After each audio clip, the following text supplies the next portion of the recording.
Let's talk about the VB-MAPP.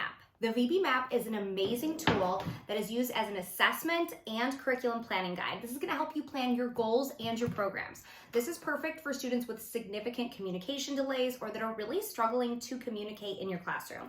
If you are an early childhood, preschool, any type of teacher that is working with kids with special needs, or if you are an SLP or BCBA, you definitely need this in your life. So the VB-MAPP stands for the Verbal Behavior Milestones Assessment and Placement Program. What I love about the VB-MAPP is it is so in-depth. It's going to teach you all about the different types of communication skills that your learner needs, and it's going to help you assess whether they have those skills or not.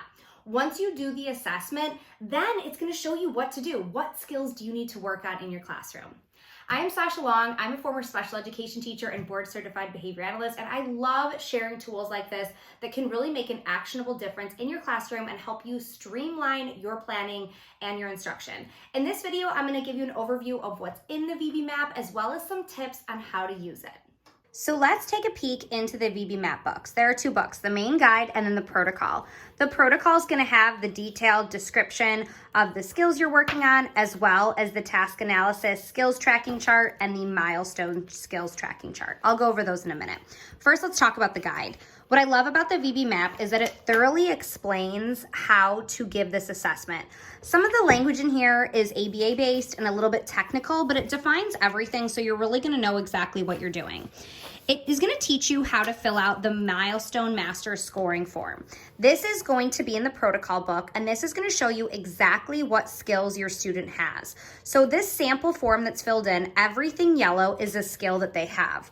There are 3 levels within the VB-MAPP, and as you'll see, there's additional skills that go on to each level. So level 1, we have MANS, TACS, listener responding, visual perception, play, social skills, imitation, echoic, and vocal. So there's some additional skills and some different skill areas that we remove or add in based on the levels. So as we can see, this student has a lot of level 1 skills, and they're starting to get some great level 2 skills. Everything yellow is a skill that they have, and now we know where to work. That's what I love about this. It's going to show exactly what skills we have to work on. I would probably want to work on MAND 3, and I'd want to work on these social skills right in here. I know exactly where to focus my instruction. So within this first book, we have detailed instruction of the different skills. There's the objectives, the materials, everything you need to know how all the information that you need to know how to give this skill. So here, for example, for listener responding, follows a 3-step direction for 10 directions. Here's why this skill is important. Here's the materials you need. Here's some examples. And here's how you score 1 point or a half point. Super clear cut. And as you go through these, for me, when I started using tools like the VB-MAPP, it gave me some great ideas of skills to work on. I hadn't maybe worked on 3-step directions before. Oh, that's a great thing. I should try that.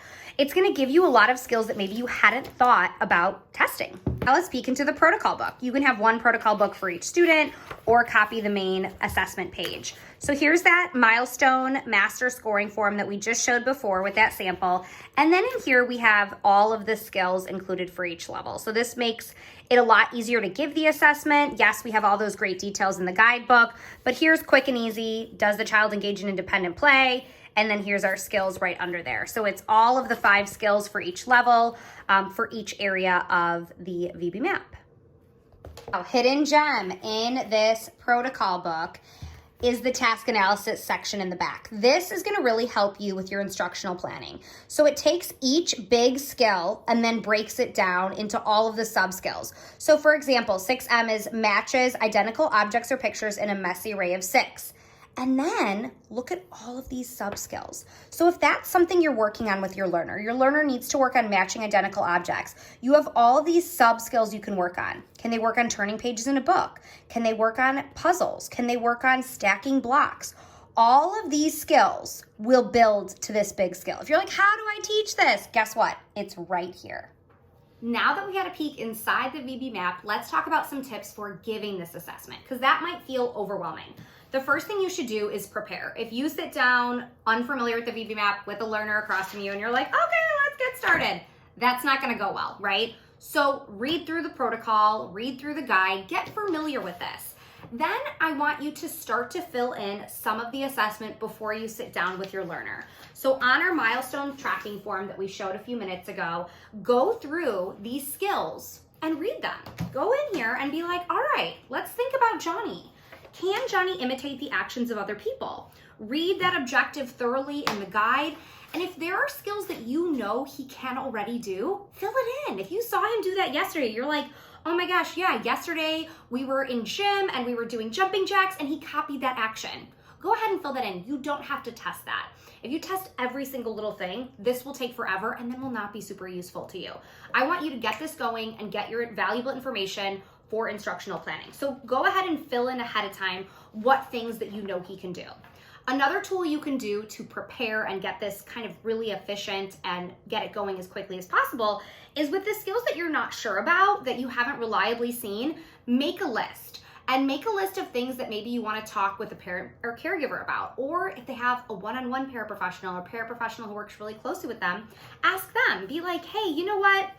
I'm pretty sure that Johnny verbally responds to the content of words of other people. I'm pretty sure he does that. And he can complete fill in the blank phrases. I think he can do that. What about you? What do you think? Get other people's opinion. That's a really great tool that I love to do. I actually set up a whole parent questionnaire because I like doing that so much. That's just like a simple yes, no. Can your child independently play with 5 or more different toys? Does your child independently engage in movement play like running, climbing, dancing? Yes or no? And then I wrote in all of the BB-MAPP skills. So if I had a parent or caregiver fill this out, then I could be like, oh, okay, they said that they definitely use 5 or more toys. That's play 2M. So I'm gonna go into my book and I'm gonna fill in play 2M because mom and dad said he reliably does that. So that's a great way to get your assessment up and rolling, is filling in those things ahead of time. Now for the things that you don't know yet, you're like, oh, actually, can he follow 3-step commands? I'm not sure. Make a list of what you're gonna test. Get prepared. I have different data sheets that I've made to have myself be really prepared so I know exactly what things I need to look for. And I've also separated them out into observation versus testing data sheets, because when you peek into the VB-MAPP, and you might have noticed this when we were looking at it, there is this little code in the top that says direct testing, observation, and either. There are some things that you're gonna have to sit down at a table and practice, especially things for feature function class. You might need some contrived resources or flashcards, where there's other things that you're gonna wanna just observe, especially this one, classroom routines and group skills. Can they sit at a group or lunch table without negative behaviors for 3 minutes? That's something you're gonna have to observe, right? You can't just sit down and just be like, okay, sit here for 3 minutes with no negative behaviors. You wanna get a real score on this and really know if this is an issue. So that's why I like pulling everything that's like an observation skill and having it on one page. You could easily make your own of this, even on a dry erase board or a Post-it note. Write down the skills you're looking for, and that next morning at school, go down and write down which of those skills are ready and which ones are not. That'll be a great way for you to focus up what you need to know and then fill that into the milestone assessment form later. Now for the skills that you have to test, if you want to really level up, I like to get everything organized according to the VB-MAPP skills. So you sit down, you know exactly what you have to work on and what skills. So having it all ready to go, so when the learner's sitting across from you, you are there, is key. So here we have visual perceptual skills and matching a sample task 6, and right here this is a matching skill. So I have already all of the pieces ready to go. We can work on matching. If we get to something more advanced, here we're at sort by color. I can sit down, pull this, let's sort by color and test those skills right away, because sometimes it's very particular in the VB-MAPP about what the field size is. For example, this field size is bigger than that one we just saw, how many pieces there should be. There's things like non-identical matching that you might have to create some resources from or find some resources for. But having these ready to go so you can sit down and hand the student the pieces and be like, okay, let's find the match, and go through and find the matching pieces for each one. So, okay, we're gonna match the non-identical car to the non-identical car. We're gonna match the non-identical truck to the non-identical truck. These pieces were mixed up because we were doing them all as one big activity before. So that non-identical match, we want those pieces all ready to go, those activities ready to go, so when the learner is ready to work, we are ready to assess. All right, now that you've done the VB-MAPP assessment and you have all this great assessment information, what do you do next? So you filled out your milestone form and you have a clear idea of what skills they have, and now you know what skills you need to work on. When I'm now planning goals, and there's a lot of details in here on how to plan goals, definitely check that out. When I'm planning the goals, I go to this book and I also go to the protocol because, as I said before, this task analysis section is just a gold mine. Or a gold mine, right? So many things that we can work on. Oh my gosh. It takes that big skill and it breaks it down into all of these little skills. So if I knew that my student needed to work on 2-component noun-verb instructions, it gives me all of the sub-skills that they need to work on. Super key. I now know exactly what I have to work on to build up this skill for him. I love doing this through task cards. I think task cards are pretty low prep. You laminate, you cut them out, and they're easy to use. You can use them for group instruction, you can use them for independent work, you can use them for all kinds of things. So I love task cards, and we created a ton of task cards for these sub-skills. So for all of the little skills related to, let's say, 6M, this is listener responding with feature function class, the big skill of 6M, we also made them for all the sub-skills, so we can really hone in on those skills we have to work on. And there are so many cool skills included, like this one for listener responding feature function class 6B, is select an item given a sound it makes. I would have never thought to work on that, especially with students with limited language that you've had for many years in your classroom. Sometimes it's hard to figure out what to do next.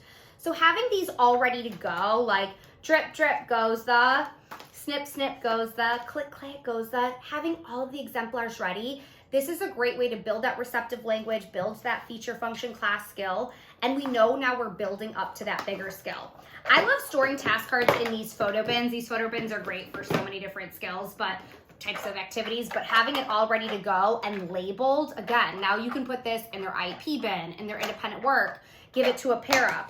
I'll show you one more. This one is selecting from an array of 5 to complete associations. So, and we're gonna work on it in both ways. Paint and you have to find the paintbrush, and then paintbrush and paint.